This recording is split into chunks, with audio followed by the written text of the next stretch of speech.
I grabbed this shirt out of my closet today, and two things remind me of that I've gotten thinner, as my guts kind of hit.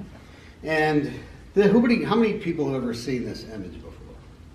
Not quite that. Not quite like that, but this was made by Leonardo da Vinci back 500-600 years ago. Before that, the idea that it came from was from a Greek physician named Vitruvius, and Leonardo liked him and was trying to study the human form and mind and psychology, and ended up with this crazy thing we call the Vitruvian mind, which somebody put a guitar in, looks like Ted Nugent. But I liked it and I bought it. My brother-in-law is a physician and is opening a clinic in Overland Park, who is going to call it the Vitruvian Wellness Center because of me. I thought he was going to do a yin and yang thing. Do something like this. So, what has Celebrate Recovery meant to me? Well, I got to think of this in a different way. I'm sorry, I'm making you move. Here. I actually used to teach public speaking classes for Dale Carnegie, that's why I don't have nothing to read. There's nothing wrong with that, but I can't. I just have to let it flow or vomit or whatever. But when I think of Celebrate Recovery, I sort of see it out here in the middle of my life. And then back here, I see my life back when I went to Harding University back in the 80s. And over there's the future. And I was in Europe for a year. And I'm going somewhere, I don't know why. I was in Europe for a year, living in Europe. And I was on an airplane that nearly crashed, leaving Rome to go to Britain. And I was sitting next to a Monsignor, which I didn't know what that was. I was like a sergeant major, I didn't know at the time, in the Catholic Church. So he was sitting there, he had all these giant earpieces. He couldn't hear, he's probably 200 years old. And he and I were sitting talking about the Concorde. Remember that word, the Concorde jet? Yeah. And he had flown them all over. He was an emissary for the Vatican. And all of a sudden, we hadn't been, I don't know how far we were, and there were priests and nuns and other tourists and everything. And boom! The whole plane just goes like that. And he's next to me, and I'm a big guy, and he's like this big. And he's looking at a wine magazine. He just goes like this. And people are screaming, the priests are screaming, the nuns. I'm like, just whoa, heart beating. And all of a sudden, and the guy gets on, and in English, Italian, I don't know what he starts saying. He goes, "We're headed back. The plane is not crashing. We've had some kind of a failure in an engine."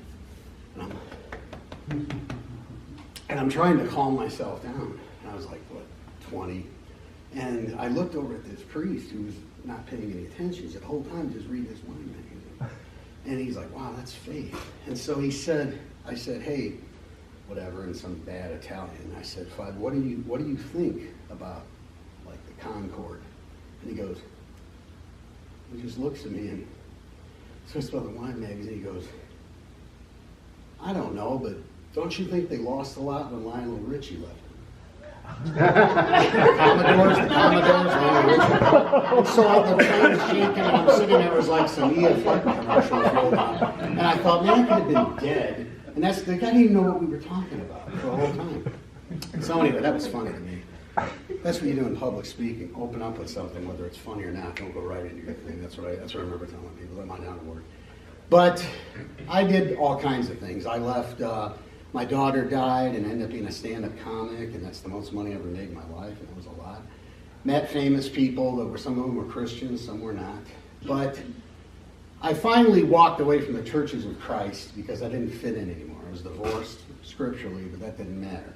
So I had to find my way back to Christianity. What I found in Celebrate Recovery was more people than not liking it. I always found trolls on the internet telling me how we're all going to hell if we do Celebrate Recovery. So I ignored that because I heard that all the time because I was divorced.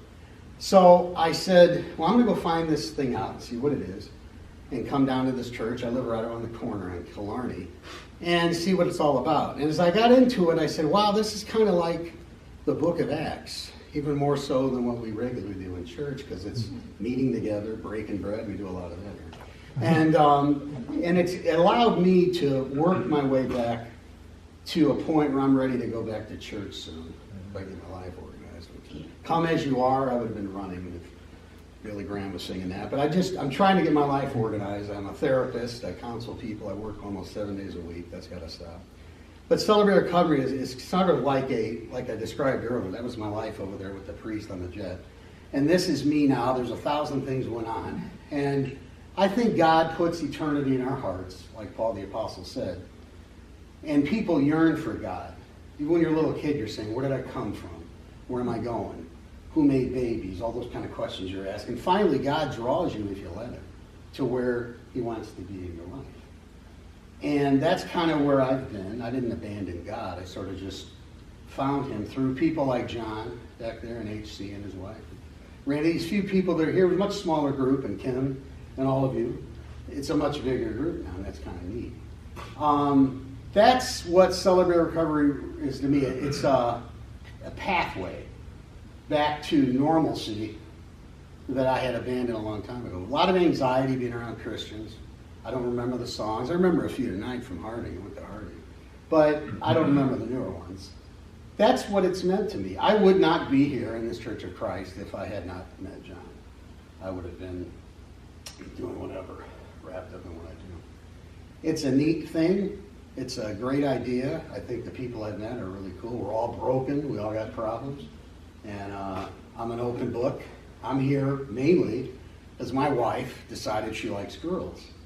And has announced that we're separated, which I wasn't at the meeting. I don't know what happened. But that's a big struggle for me as a man, as somebody trying to go back to Christ and everything. I'm very much in a good relationship with her in terms of being civil. But wow, that came out of left field. And I would not have known that. But anyway, I'm somebody that's easy to talk to, believe it or not. I look fried half the time, and I apologize. And these really are prescription because I can't see. I can see now. But I'm easy to talk to. I don't serve as anybody's therapist here. I'm just Gene Garrison. I'm from Chicago. My mom's from West Kansas, and I was a stand-up comic. And that's about it. That's what I think Celebrate Recovery. It's drove a wedge between this, my future, and the past. That's a nice fit. Thank you.